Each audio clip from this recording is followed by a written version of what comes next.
On y va, Bezrat Hashem. Donc, Boker Tov, mercredi 22 mars, Chavtet Adar, un cours acheté par Yaakov Mordechai pour une tchouva, zivug, santé, parnassa tova pour son fils Avraham ben Frecha. On remercie également le Rav Tutu et les institutions Torah Traim de permettre de diffuser comme ça le Tanya à grande échelle. Donc c'est une karatatov. On commence toujours le petit shiur en disant merci, c'est important. On commence comme ça la journée aussi, on dit Modéani, on dit Odou Lachem Kitov Verroulé. Là toujours on commence par le Odou et après on commence le shiur. D'accord? Allez, on y va. Bezrat Hashem, on va continuer maintenant ce qu'on a développé la semaine dernière par rapport à l'introduction du Tanya. Donc si on prend maintenant le livre de Tanya, ceux qui ont un livre de Tanya, tant mieux, ceux qui n'ont pas, c'est pas grave, ils pourront l'ouvrir après. Tout en haut, on voit toujours le mot Likutei Amarim. On a expliqué la semaine dernière que Likutei Amarim, par la Hanava du Admor HaZaken, par l'humilité du Admor HaZaken, il n'a pas voulu dire que son Sefer, c'est vraiment son Sefer, et que tout ce qu'il va ramener, c'est au nom de ses maîtres et de ce qu'il a appris par le Maggid, par le Baal Shem Tov, par le Shla HaKadosh et par le Maharal de Prague. Tout en haut aussi, il y a écrit Sefer Shel Benonim. Alors, est-ce qu'on va maintenant, Bezrat Hashem, développer un sujet de Sefer Shel Benonim, l'homme intermédiaire? Il faut savoir que l'Admor HaZaken, il avait écrit aussi un Sefer qui s'appelait le Sefer Hatzadikim. Ce Sefer-là, il a été brûlé. Il y a eu une srefa à l'époque dans la maison du Admor HaZaken. Une partie de ses livres, une partie du Shulchan Aruch et le Sefer Hatzadikim, il a été brûlé. Alors, il y en a qui disent que justement, la génération n'était pas encore apte à recevoir le Sefer Hatzadikim. Donc, Baruch Hashem, nous, on va se contenter du Sefer à Benoni, mais quand on va voir ce que le Admor HaZaken il demande du Benoni, on va comprendre que on va attendre pour l'instant le Sefer Hatzadikim.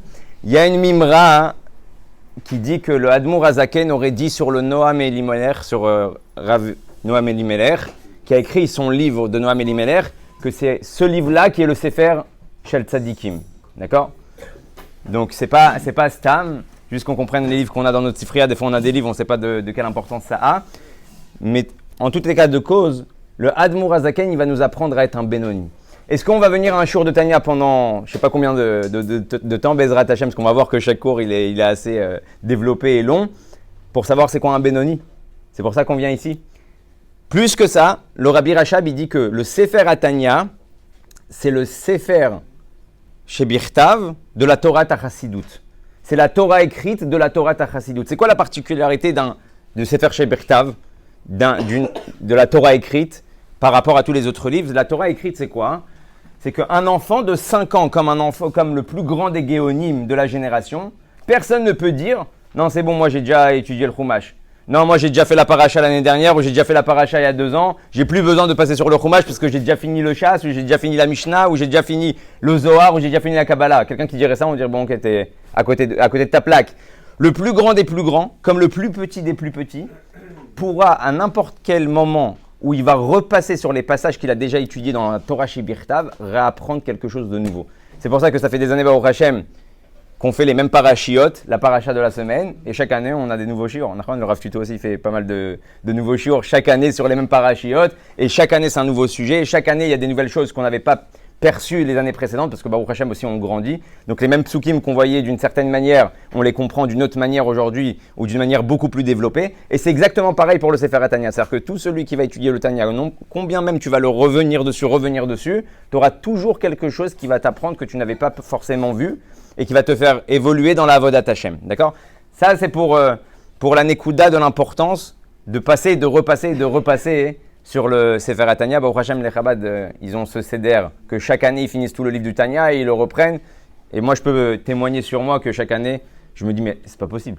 Comment j'ai pas vu ça l'année précédente? Plus que ça, le Admor HaZaken, il a une précision telle dans le Tanya qu'une fois son frère le Maharil, il l'a vu s'arrêter sur un Vav pendant 3 semaines. Et le Maharil, son frère, lui dit, hey, oh, si tu t'arrêtes 3 semaines sur un Vav, imaginez-vous un sofer, vous écrivez un Sefer Torah, il vous dit non, ça fait 3 semaines que je suis sur le Vav. Ouais. Et on va jamais le finir ce Sefer. Le Admor HaZaken, il a dit sur le Sefer HaTanya, je peux m'arrêter même 6 semaines s'il le faut sur un Vav. Et à chaque fois que j'ai dû mettre un Vav, le Vav Amechaber, c'est le Vav qui va faire la jonction entre 2 mots, j'ai revu tout le Sefer entièrement dans ma tête. C'est pour ça que le Rabbi Rachab, il a dit, sur chaque mot du Tanya, on peut l'hydroche, comme vous connaissez la Mimra de Rabbi Akiva, on peut l'hydroche tiletilim shel sodot. Un infini de secrets dans chaque mot du Tanya.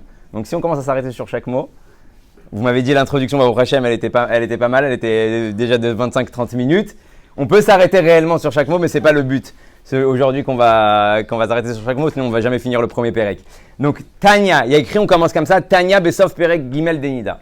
Et on commence avec un problème. Vous savez pourquoi? Parce que si vous allez regarder Tanya Besov Pérec Gimel Denida, il n'y a pas écrit Tanya. Il y a écrit Darash Rabbi Simlai. Première question. Pourquoi le Admour Azaken, son œuvre le principal, il va le commencer déjà, pas avec une question, avec un problème. Si tu vas dans la Mesechet Nida, là-bas, il y a écrit Darash Rabbi Simlai. Et lui, il ramène Tanya, Besov Perek Gimel Denida, Mashbi'im Ototi et Tzadik Ve'alti Racha. On le fait jurer avant de descendre sur terre, soit un Tzadik et ne soit pas un Racha. Mais pour s'arrêter sur le mot Tanya, on est obligé de dire, Bichal, si tu mets le mot Tanya, ça veut dire que c'est une Braïta. Et une Braïta, c'est l'époque des Tanaïm. Tandis que Rabbi Simlai, c'est l'époque des Amoraïm.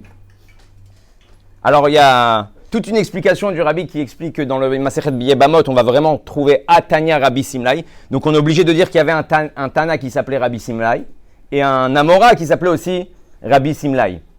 Et donc, en réalité, de qui on parle? Du Tana ou de l'Amora? Il y a des Girsaot, donc des versions dans la Gemara qui vont utiliser Behemet dans le Masechet Nida, Tanya, pas Darash Rabbi Simlai, que Rabbi Simlai, donc c'est pas ce mécor-là de Darash Rabbi Simlai, un autre mécor, une autre version, mais cette version-là, elle n'est pas répandue.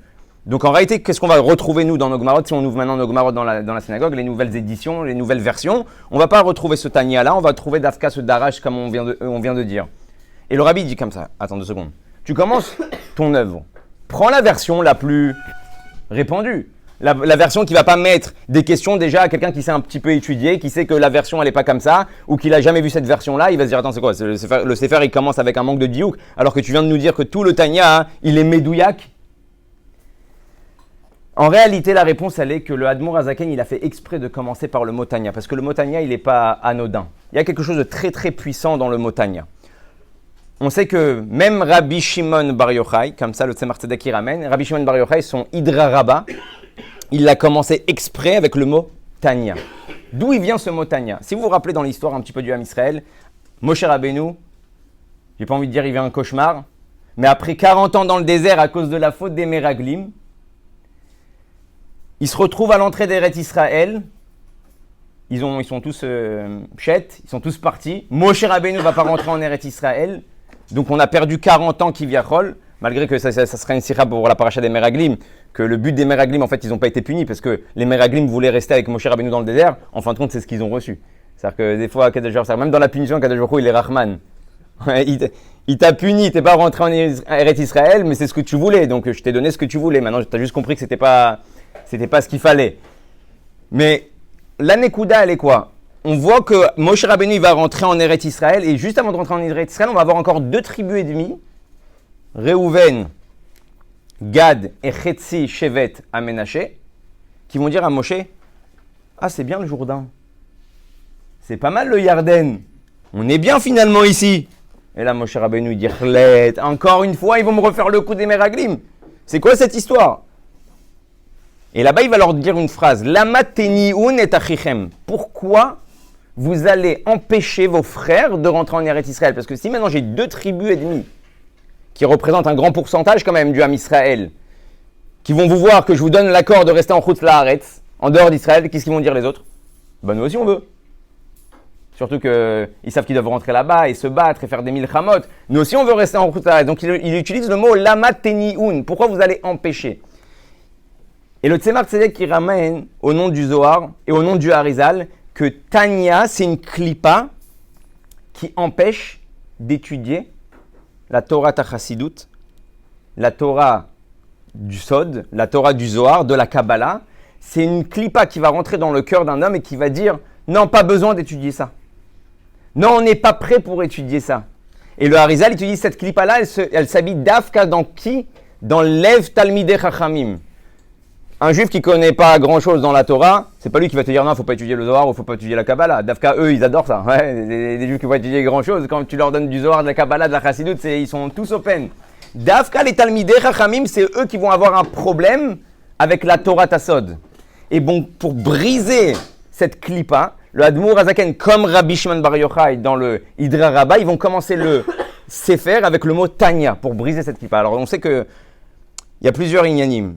Pendant des générations, il y a eu à ce qui s'appelle à l'époque du Baal Shem Tov la Itnagdut, la controverse. Ils étaient contre la chita du Baal Shem Tov. Comment tu dévoiles une Torah pareille? Vechoule, ça a fait des petites guéguerres. Baruch Hashem, ça s'est atténué. Aujourd'hui, ça n'existe pas. Enfin, j'espère en tout cas, ça n'existe plus. Quelqu'un qui pourrait ouvrir sa bouche sur le Baal Shem Tov et sur la Torah Chassidut. Le Rabbi dit comme ça. La klipa aujourd'hui, le Yetzer Hara, il s'est habillé d'une autre manière. Tout le monde va dire, bien sûr, faut étudier Chassidut. Bien sûr, faut étudier le Sod, la Kabbalah. Faut étudier toutes ces notions qui sont profondes pour avoir une vie vraiment pleine. Pas que chitrit, pas que extérieure, aussi une vie profonde, pnimite. Il dit, mais maintenant, le Yetzer Hara, il a une nouvelle Tahana. Il va dire, non, bien sûr, mais il faut être prêt. Il faut d'abord étudier tout. Et comme tu sais que tu n'étudieras pas tout, et comme tu seras jamais prêt, parce que combien même tu as fini le chaste et combien même tu as fini tous les mefarshim, t'oublies, il faut revenir dessus, tu n'es pas forcément baki dans tous les domaines. Donc cette clipa-là de dire, quand tu seras prêt, tu étudieras, en réalité, c'est juste pour te dire que tu n'étudieras jamais. Et c'est pour ça que l'Admor Azaken, il s'entête de commencer, même si ça peut paraître qu'il viachol pas précis par rapport à la Gemara dans Sof Maseret Nida, avec le Motania pour casser cette clipa-là. Maintenant, dans le Motania, il y a aussi les lettres Etan. Le Tzemar Tzedek qui nous dit quoi? Etan, c'est ce qui s'appelle la force. Avant que la Neshama descende en bas, on lui donne de la force. On lui réveille toutes ses forces intérieures pour qu'elle puisse faire face à ce monde-là matériel. Donc on n'a pas été parachuté sans armes, on n'a pas été parachuté sans parachute, on est parachuté avec tout ce qu'il faut pour pouvoir venir mener à bien notre mission qu'on a sur Terre. Donc ça, c'est Tanya Besov Perek Gimel Denida. Maintenant, on sait que le Ham Israël aussi, il a en plus Am Kesho Oref. Am Kesho Oref, il a la tête, il a la nuque raide, pardon. La tête raide. La nuque raide. Et cette histoire de nuque raide, c'est vrai qu'on a toujours le sentiment que c'est quelque chose de péjoratif. Comme si on était des têtus et comme si on allait toujours à l'encontre des choses, c'est pas vrai. Cette histoire de Am Keshe Oref, où le Rabbi dit, c'est que le Ham Israël, il est têtu pour rester attaché à Dieu. De la même manière que oui, on peut être têtu dans des bêtises, le Ham Israël, il a cette capacité-là d'être têtu, combien même. On a eu Hanouka, on a eu Purim, on a toujours eu des Umot HaOlam, il y a eu la Shoah, il y a eu tout ce qu'il y a eu dans le Ham Israël. On a essayé de nous faire oublier notre identité. D'ailleurs, même en France, à une certaine époque, on venait avec un nom juif, on nous disait non, c'est pas ça ton nom. Moi, je me rappelle quand j'étais petit, j'étais arrivé. Malheureusement, on a eu affaire aussi aux crèches, aux GAN laïques. Et je me rappelle, j'étais tout petit, j'étais au GAN et je m'assois et la ganénette, la maîtresse, elle me dit comment tu t'appelles? Je lui dis Aaron. Elle me dit ah non, ok, c'est Henri maintenant. Maintenant, moi j'ai 5 ans, 6 ans, et je me rappelle, j'ai reçu un choc. Aujourd'hui, je revis ça comme si j'étais devant la scène. Je me rappelle exactement de la morale, de la classe. Elle me dit non, c'est Henri. Et moi, je suis petit. Je dis pourquoi Henri? Ma mère, elle m'appelle Aaron. Ouais. Je dis non, c'est Aaron. Elle me dit non, c'est Henri. Maintenant, avec tous tes camarades, tu t'appelles Henri. Je lui dis mais non, je m'appelle Aaron. Elle me dit bon. Elle a vu que j'étais têtu. Am Keshe Oref ou ouais. Elle m'a dit bon, Aaron. Ouais, elle a trouvé une pierre entre les deux. C'est ni Aaron, c'est ni Henri, c'est Aaron. Et moi, je dis non, c'est Aaron. Donc, je lui ai pourri son année pendant toute l'année. À chaque fois qu'elle me disait Aaron, je disais Aaron. Ouais, et donc, au Hachem, elle a compris que, Bémet, on ne peut pas changer le Ham Israël comme on veut. Donc, ça, c'est aussi important de savoir que le Tanya, c'est ce qui nous donne la force à la Neshama de pouvoir, en réalité, faire face à tout ce qu'on va vivre dans ce monde-là. Mashbi'im oto tiye tzadik ve'al tiye racha. Donc, la Neshama, avant qu'elle descende, on l'a fait jurer, soit un tzadik, ne soit pas un rachat. On a une première question qui se pose. Kefel Lachon, si tu me dis soit tzaddik, j'ai compris que je ne dois pas être rachat. Je ne vais pas vous faire peur, mais la réponse, elle est au Pérec 14. Ouais. Mais on va commencer quand même à développer les inyanim. Plus que ça, le inyan de Tanya, vous savez que c'est les lettres Etan, c'est Etanim. C'est qui sont appelés les Etanim? C'est les Tanaïm. De la même manière que les Tanaïm ont engendré un Shulchan Aruch avec 4 parties, le Sefer Tanya, il est aussi composé de 4 parties dans son livre. On va voir plus tard Bezrat Hashem. Il y a 4 sections dans le livre du Tanya, divisées en plusieurs chapitres. Le premier, qui s'appelle Likuta Marim, il est en 53 chapitres. Et après, on va voir le reste. Mais le Inyan de Tanya, c'est-à-dire quoi? C'est le Shulchan Aruch de la Neshama. Il y a le Shulchan Aruch pour le corps. Quoi faire? Comment mettre les tefilines? Comment prier? Comment faire ses inyanim? Comment prendre son loulav? Comment faire sa souka? Tout ce qui est matériel. Et on a ce qui est spirituel. Et ça, en réalité, c'est le Shulchan Aruch de la spiritualité qui va nous apprendre exactement comment travailler avec notre Neshama. C'est quoi travailler avec notre Neshama? C'est pas en réalité annuler notre corps. Parce que souvent, quand on va rentrer dans un monde spirituel, on va avoir tendance à vouloir mettre le corps de côté pour pouvoir travailler avec notre Neshama. Non. Le Tanya, il est là pour dire à la Neshama, tu descends sur terre pour convaincre le corps de servir à Kadosh Baruch Hu. C'est pour ça que quand on dit Shema Israël, Hashem Elokeinu, Hashem Echad, à qui on parle? On ne parle pas à sa Neshama. La Neshama, c'est une partie intégrante de Dieu. Elle n'a pas besoin que tu lui dises que Dieu, il est Echad. Elle-même, elle est Dieu.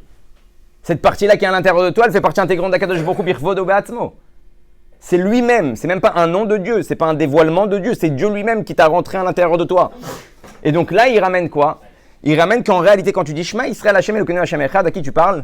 À la Nefesh Habahamit. Quand tu dis Shema Israël, pense à ton corps. Pense à ton Yetzerara. Pense à ton âme animale. C'est elle que tu entends te convaincre. Parce que quand tu vas lui dire, toi aussi, tu dois comprendre que Hashem Echad, ton corps va devenir ce qu'ils appellent Rov Dvuot Bekoar Shor. Comment on fait beaucoup de récoltes? Avec un bon taureau. Le corps, c'est un bon taureau. La Neshama sans le corps, elle ne peut pas faire tout ce qu'elle veut faire. Elle ne peut pas aller aussi loin que comme sans le corps. Et c'est pour ça que la Neshama, elle a le besoin de descendre pour remonter encore plus haut que ce qu'elle est venue. Donc si j'arrive, Bezrat Hashem, à prendre ce corps-là, qui va avoir toujours tendance à m'emmener de l'autre côté, et réussir à le convaincre que le Emet, c'est Akadosh Baruch Hu, que le Echad, c'est Hashem, que la Torah et les mitzvot, c'est ma vie, qui aime chayenu ve'orech yamenu, c'est pas une partie de ma vie, c'est pas une chose extérieure à ma vie, c'est ma vie. C'est ton corps qui va t'aider à te lever le matin. Son système biologique qui va changer, et c'est lui qui va t'engendrer de faire encore plus de Torah et de mitzvot. Elle est encore plus forte qu'Ivyachol que la Neshama elle-même. Ça, c'est Mashbi'im otot yetzadik ve'al tiye rasha. Alors pourquoi maintenant on a besoin de faire jurer la Neshama avant qu'elle descende? Si la Neshama est convaincue, si la Neshama est Dieu elle-même, c'est pas elle que tu dois faire jurer. C'est qui que tu dois faire jurer? Le corps. Alors pourquoi tu fais jurer la Neshama avant qu'elle descende sur terre? Tiye tzadik, al tiye rasha. La Neshama ne peut pas se séparer de Dieu. Elle ne veut pas se séparer de Dieu. Et elle ne peut pas se séparer de Dieu. Donc pourquoi tu l'as fait jurer? Vous savez pourquoi on l'a fait jurer? Parce qu'en réalité, le Tzemar Tzedek qui dit Mashbi'im c'est milachon sova poter et tedecha masbia lechol chayraton. Donc Mashbi'im, si je change le petit point de Shin à Sin, c'est plus Mashbi'in, c'est Masbi'in. Et donc en fait, on l'a rempli de rations avant de descendre sur terre.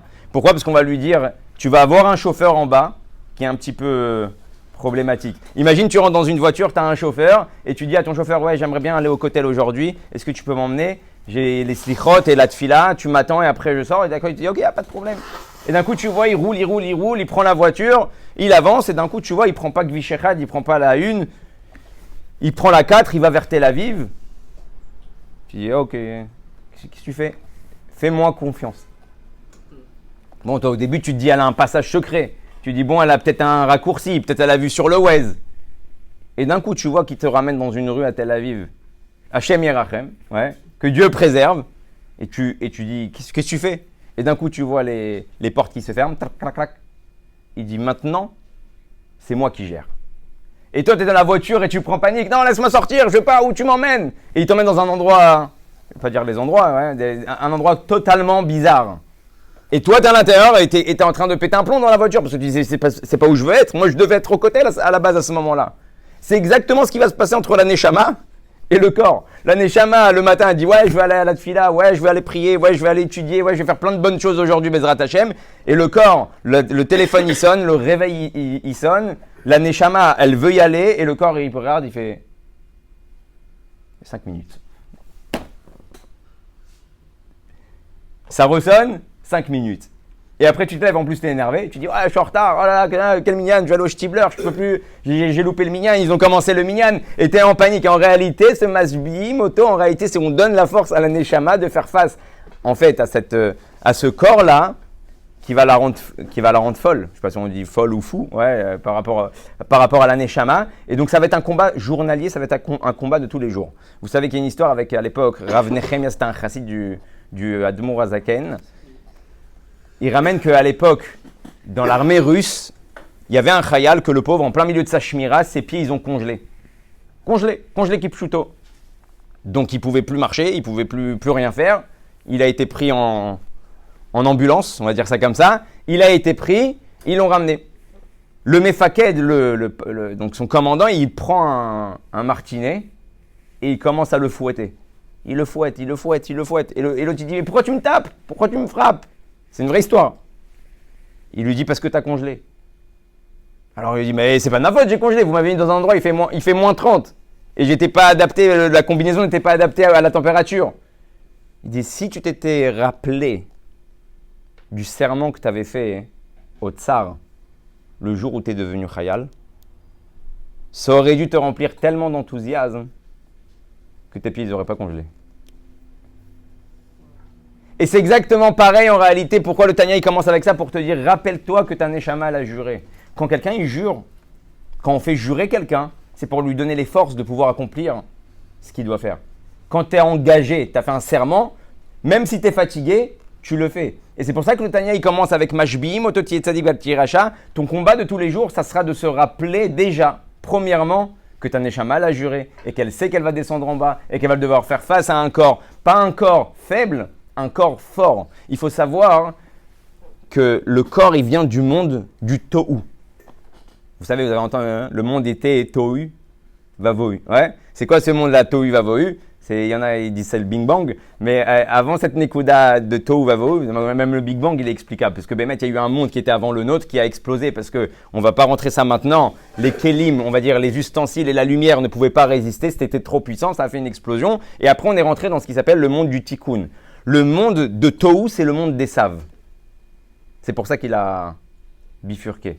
Et c'est pour ça qu'Yitzhak, il s'entête à vouloir lui donner les brachot. Pourquoi il veut donner les brachot à Esav?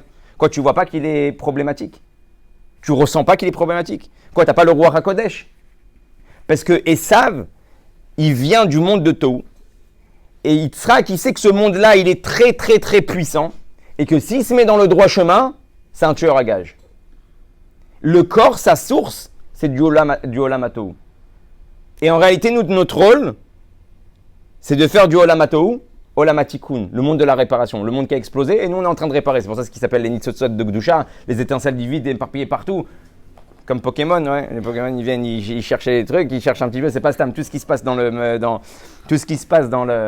monde matériel, il a une source spirituelle. C'est pour nous donner des notions. Ouais, les gens ici ils cherchent un truc virtuel. C'est un petit peu ça notre rôle du Ham Israël, de chercher un petit peu partout dans notre tafkid, dans notre monde, les étincelles divines qui se sont éparpillées. Mais en fait, Yaakov et Esav, à la base, les deux, ils devaient travailler ensemble.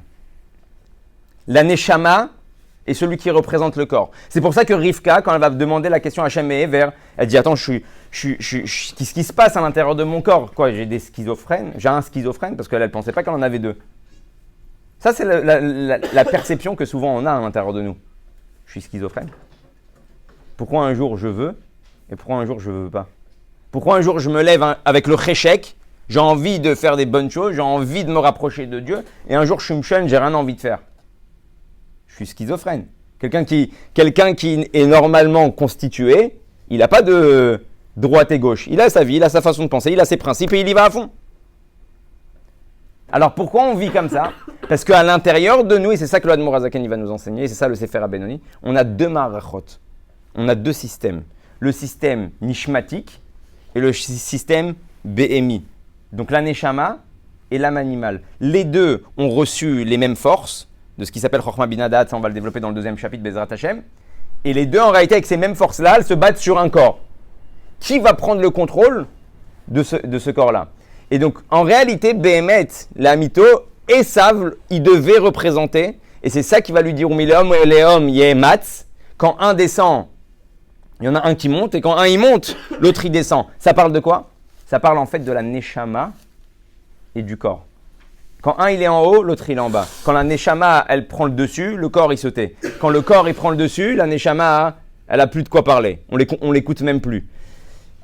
Et c'est pour ça qu'à la base, Esav devait représenter les Juifs qui s'appellent les Bénonim. Esav devait descendre de lui ce qui s'appelle Akovesh et Titzro.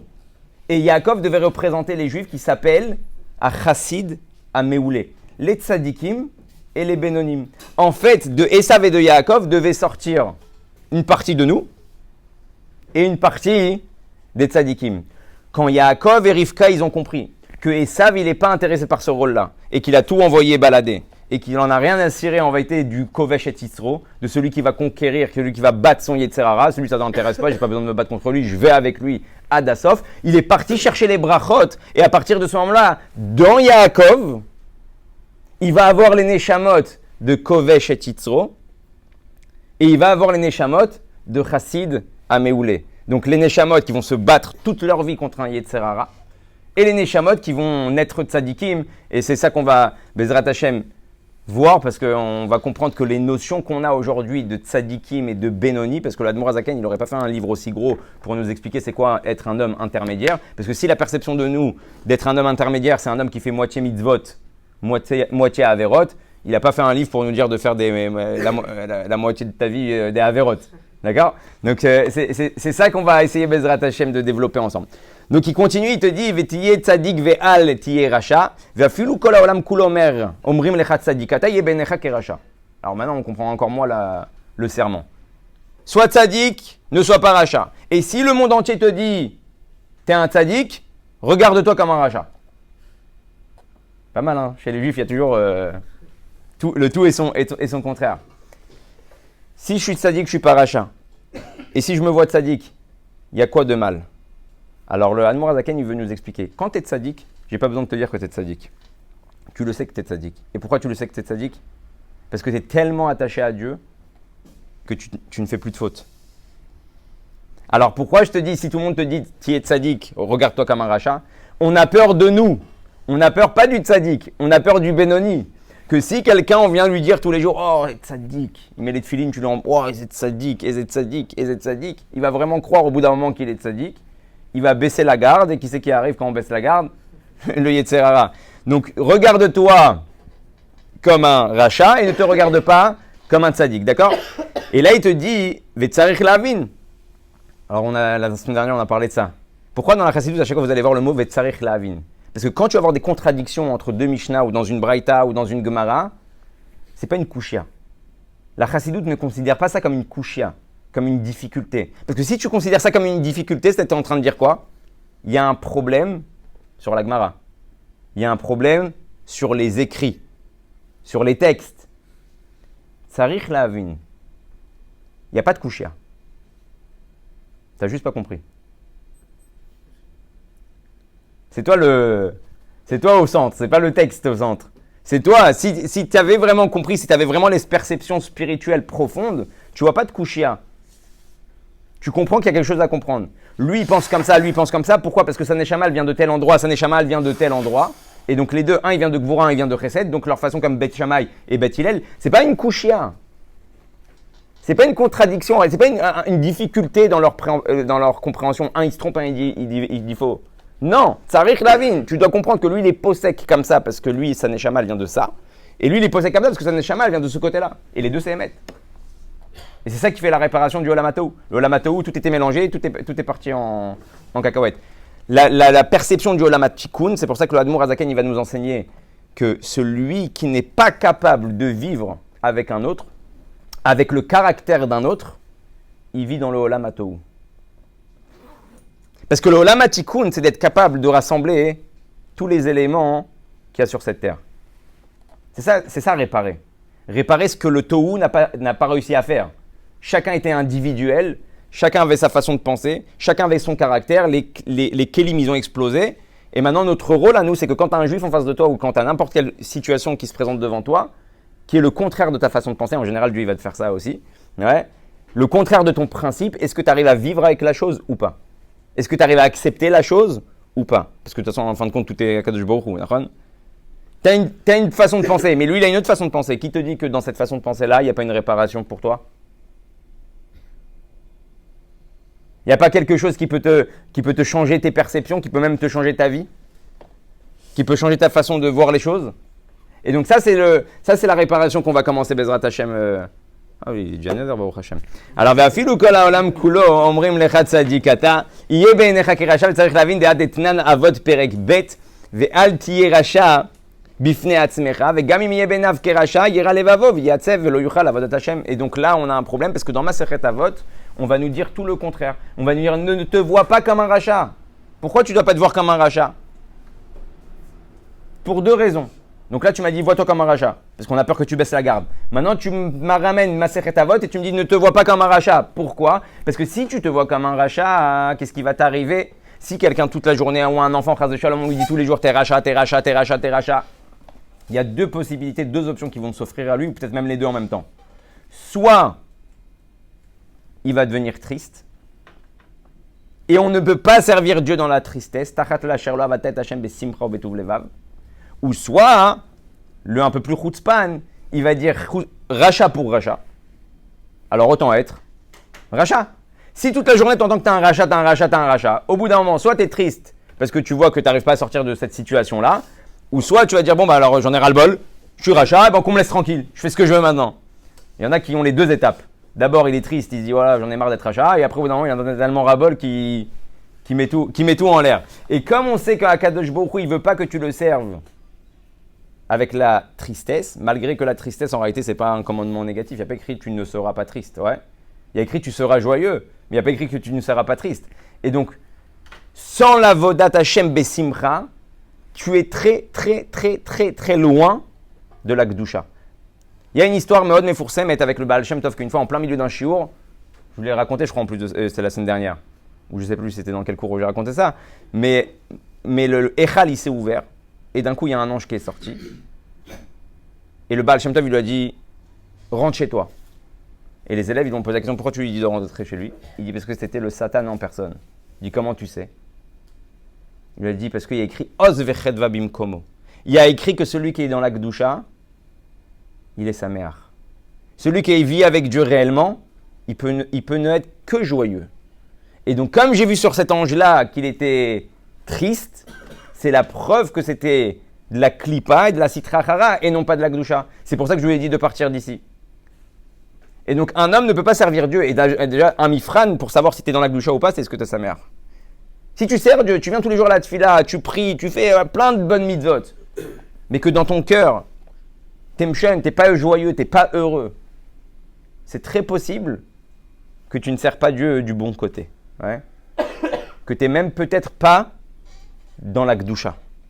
Ça, c'est dommage. Si déjà on est là, si déjà on s'est levé, si déjà on a fait l'effort, alors autant être en plus de ça dans la Gdusha, parce que tu vis avec Akadosh Baruch Hu birvodo be'atzmo.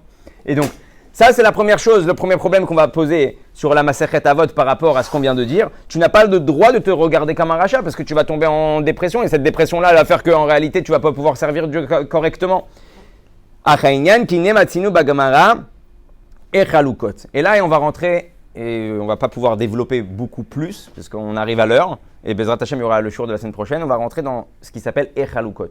Le peuple juif est divisé en 5 catégories, qui va se dispatcher en plein de catégories. 5 catégories principaux, Tzadik vetovlo, Tzadik veralo, Racha vetovlo, Racha veralo, et ce qui s'appelle le Benoni. Donc il y a 5 endroits où tu peux te positionner. On va voir que la position qui nous intéresse à nous, c'est le Dafka, le Benoni. Et pourquoi le Benoni? Je suis obligé de vous dire ça avant que le cours est fini, parce que sinon on va tous sortir un petit peu embrouillés. Le Benoni, on va se rendre compte que c'est pas seulement un intermédiaire entre celui qui fait beaucoup d'avérotes et pas beaucoup d'avérotes, celui qui fait moite-moite. C'est pas ça. Sinon on n'aurait pas parlé de lui. Le Benoni, c'est celui qui est arrivé, comme on a dit, à ce niveau-là de Kovesh et Titzro, un homme qui ne faute pas, ni dans la pensée, ni dans la parole, ni dans l'action, chose que le Admor Azaken dit, c'est donné à n'importe qui. Pourquoi? Parce que comme on avait dit la semaine dernière, Mohar Shalit à la lèvre, à partir du moment où tu as un Mohar, où tu as une tête, tu as le contrôle de ton ordinateur. Tu as le contrôle de ton corps, tu as le contrôle de toutes les perceptions que tu as, et donc tu as la possibilité de décider si oui tu penses ça ou non. Oui tu dis ça ou non. Oui tu agis comme ça ou non. Et donc ça veut dire que c'est donné à notre main de devenir un Benoni, un juif qui ne faute pas, ni dans la pensée, la parole et l'action. On ne dit pas que c'est facile. Ouais. C'est pour ça qu'on a un livre entier à étudier ensemble, Bezrat Hashem. On ne dit pas que c'est facile, mais en tout cas, ça veut dire que le Benoni, c'est la personne que si tu mets avec un tzaddik, tu vois aucune différence. Au niveau extérieur, tu vois aucune différence. Les deux, ils ne fautent pas. Les deux, ils servent Dieu. Les deux, ils sont comme il faut. Alors, elle va être où la différence? Et c'est ça qu'on va développer Bezrat Hashem la semaine prochaine, Bezrat Hashem. C'est que le Benoni, il a un combat constant.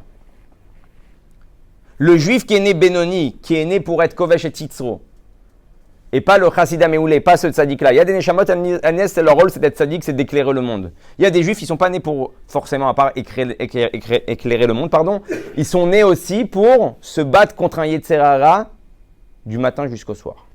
Et peut-être jusqu'à la fin de leur vie. Il ne faut pas l'Itpaël. C'est ça qui fait plaisir à Dieu. Akadosh Baruch Hu, quand il voit son fils réussir, quand il voit son fils, Leitmoded, qui fait face au Yetzerara, il n'y a pas plus grande simcha, il n'y a pas plus grande joie pour Akadosh Baruch Hu. Ça veut dire que dans un certain sens, le Benoni a la possibilité des fois d'emmener plus de nachat même qu'un tzaddik. Et c'est ça qu'Hachem il attend de nous. Donc Bezrat Hashem, ça c'était pour, c'est plus une introduction, mais c'est déjà le début du Tanya. Et on va voir en réalité que ces niveaux-là qu'on parle qui sont très très hauts et très puissants, ils sont accessibles à nous tous. C'est juste une question de volonté, de perception. Et est-ce qu'on est bémet? On est bémet dans ce inyan-là que Mashbi'im Ototiet Tzadik Galti Racha. Tu es conscient que ta neshama elle est descendue après un serment. Et que ce serment-là, ce n'est pas seulement un serment, c'est la possibilité, c'est la force qu'on lui a donnée de faire face avec ce corps-là. Que ce corps-là, il paraît contradictoire à notre vie spirituelle. Mais en fin de compte, on va très vite faire attention que ce corps-là a aussi la volonté de servir Dieu. Il faut juste le mettre dans notre camp. Si on arrive à le mettre dans notre camp, alors on est des juifs qui servent Dieu du matin jusqu'au soir, du soir jusqu'au matin. Besimcha ou betuv levav. Voilà.